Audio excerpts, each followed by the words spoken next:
friends, welcome back again. I hope you all are doing good. In this video we are going to learn how can we change the theme of this Slack app.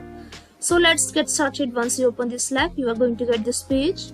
Now go to the profile icon on the top right corner. Here you have to click on the preferences option and you can see option of theme. Click on this. You can see two options, light and dark. So it is on light right now, but once you click on the dark, so now you can see your appearance of the Slack is dark.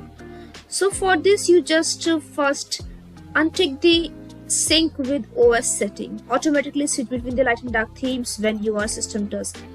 So if you tick this, then you can see it will automatically switch between light and dark themes when your system does.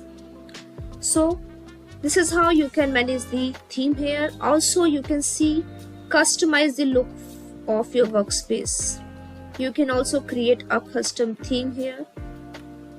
You can just choose any of the option and you can just apply this theme on your workspace. So this is how you can change the themes here. So that's it for this video guys. I hope it was great help to you. Thanks for watching this and I will see you in the next video.